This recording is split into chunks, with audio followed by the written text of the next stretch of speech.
This is not a typical sermon.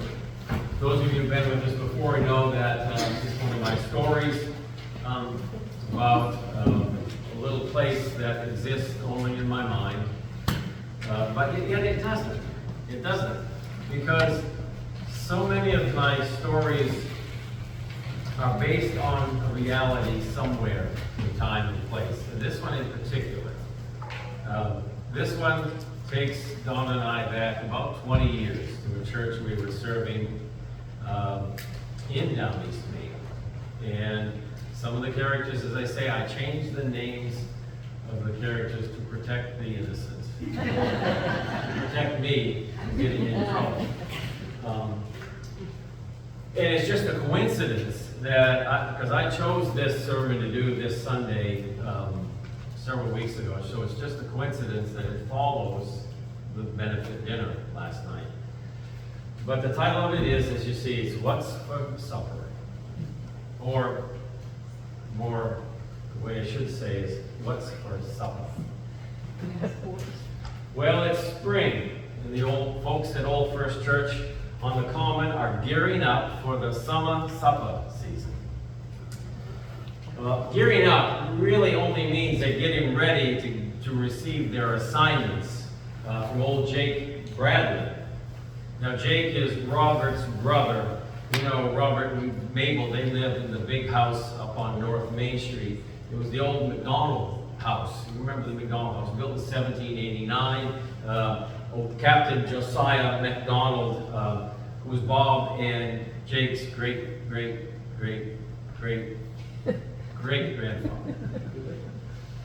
I think it was theirs. Maybe it was Mabel's.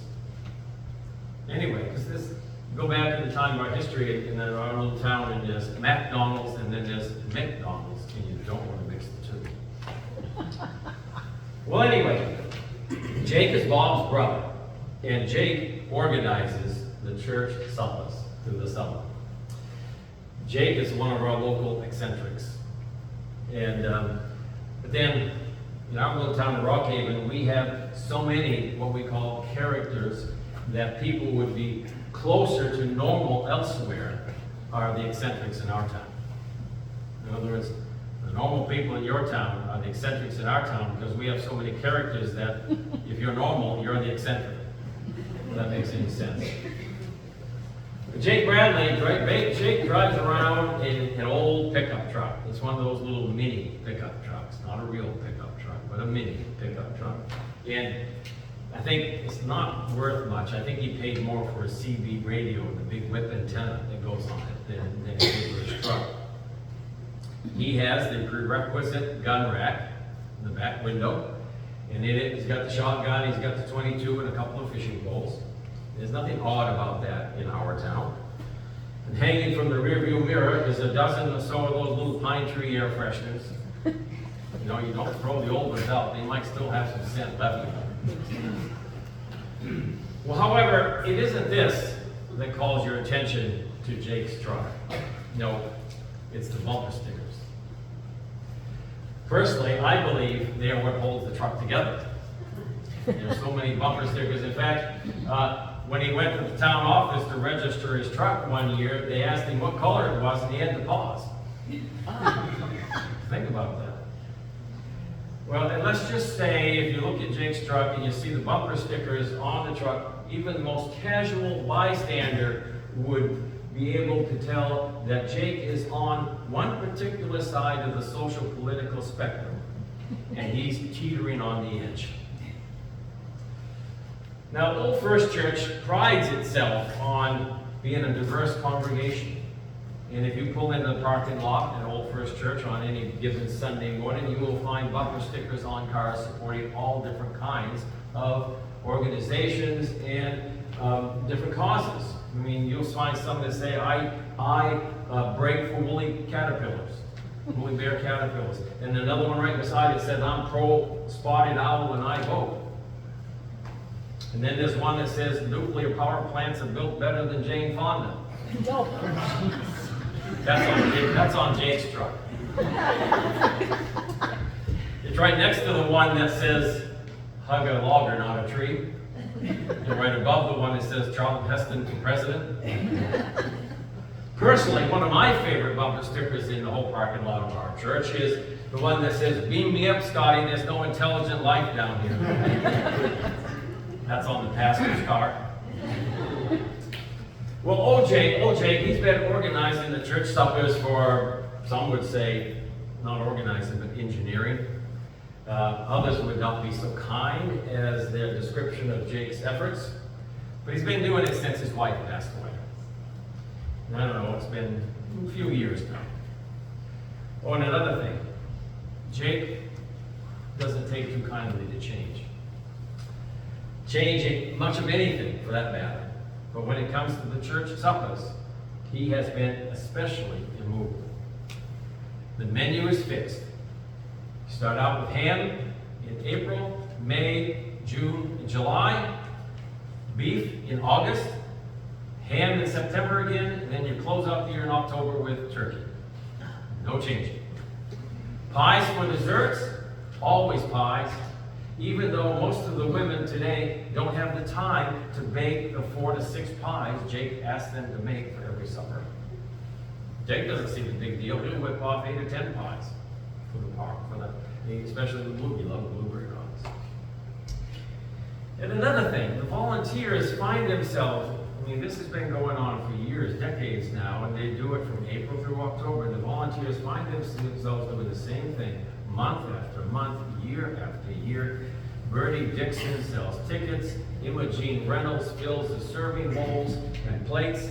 By the way, Imogene has made it her personal one-woman mission to take on the obesity problem in our community.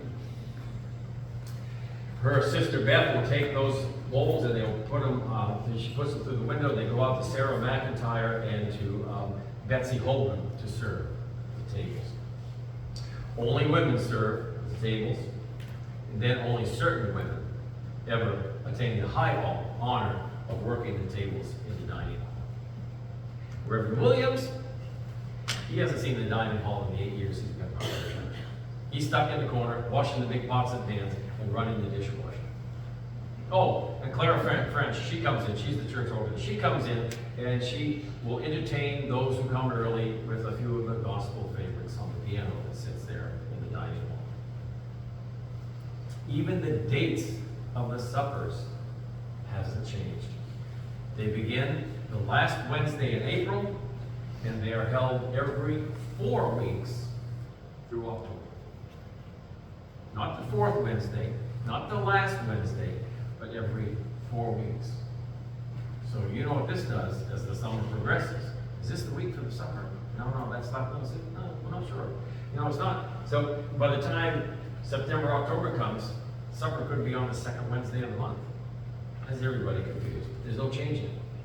He's going to approach. Jake, can't we change the suppers, to every 4th Wednesday of the month? No. It's easier to figure out. Just put it in there, add 4 weeks, put it in the calendar, no big deal. Now, Jake, might we have a variety of cakes for dessert? No. Pies, it must be pies. Everybody likes pies. The younger members are expected to help out, but they get rather frustrated with old Jake. Older members will get a bit annoyed, but they go along with it. There's no need to cause a fuss. Let us not make too much noise over it. After all, we really don't want to take over the suppers. It's too much work, and they bring in a lot of money for the church. In fact, some years it's 1/3 of our annual budget. And no one really knew why Jake was being so stubborn about changing the menu or the dating of the suppers. It was just the way of Jake. You just put up with Jake. No one, that is, until this past spring, when Jake injured his knee and it required surgery. So when it came time to procuring and purchasing all the supplies for the suppers, Jake needed assistance. But who would be able to work with that cantankerous old coot? Even his brother Bob. His brother Bob said he would rather weed whack poison ivy in his shorts than help his brother. Well, so what do? Well, like all caring, compassionate, loving churches, They get the newest member involved. The most naive and the newest member involved. You help Jake. You'd love your help. Peter Warren. Peter Warren moved into town last fall, and he started coming to Old First Church around Thanksgiving time, well after the summer season ended. And so they enlisted Peter. And Peter, he's the new vocational math and life skills teacher at the alternative high school over in Pemberton. Peter lives off the grid, as we say, up Slab Town Road, past Old Susie's place. And Jake and Peter are about as socially and politically opposite a twosome as you could hear of in Old First. That's on the surface. The funny is they got together, they discovered they had, however, some things in common. Number one, they both loved outdoors. They both loved the garden. One organically, the other one using whatever chemicals it takes to tame Mother Nature's unruly nature. They both loved to fish, and both had big bushy beards. One has a ponytail. The other one is bald, but secretly wishes he had a ponytail, even though they're girly looking. And as it would turn out, both had lost the love of their lives to cancer. Peter, his wife was in her early 30s. And Jake, after many, many wonderful years of marriage, came out one day when they were in the market. Jake was looking over the potatoes. Billy preferred Golden Northerns, he said, not thinking anybody heard it. But Peter heard it. And it was at that moment, as Peter looked across the aisle to Jake, looking at the potatoes, he could see tears come into his eyes. For you see, Billy, who preferred Golden Northerns, was Jake's wife. One thing led to another. And there, in the produce section of Harry's IGA market, a frank and open conversation began that continued on out into the parking lot. Two men sharing things about love and life and loss, the openness which shocked them both, even as they shared it. And old Jake, to this day, is amazed at how open he was with another man. He told Peter things that he couldn't even say to Billy when she was dying. Peter learned that day that Billy had been very influential in getting these suppers started back in the 70s. Things like setting the dates, the menus, the pies, where the hams were purchased, and what potatoes would be used for the mashed potatoes. And it dawned on him that much of what was seen as old Jake's obstinacy around the church suppers was for Jake a way of honoring the memory of his beloved Billy. They talked and they shared, and do I mention it? Jake isn't here, so I think I can. Peter asked, and they prayed together.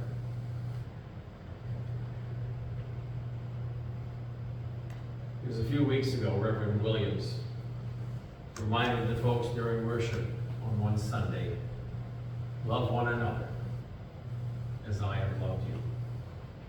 Love one another. By this others will know that you are my disciples. Sometimes it isn't as hard to love somebody if we take the time to get to know their story. Of course, that is if they will let us in on their story. God loves us all, the meek and the obstinate, lovers of nature and proponents of nuclear power, those who break for yard sales and those who don't slow down for much of anything. The Bible speaks of things that are clean and unclean, and then tells us that God doesn't see things that way. All is clean, all are welcome at the supper table of God. Seems that the atmosphere around church suppers has been markedly different this spring. We even have some new faces in the dining hall. And I believe seafood chowder may be even on the menu for July. And I've heard rumors that there might be gingerbread in May. Some things didn't need to change. They're still there. Clara French is still coming in and playing that slightly out-of-tune piano and leading those who gather early for a hymn sing. Bernie Dixon is still selling tickets, and he slips in a few dollars to help a family of 6 get a good meal.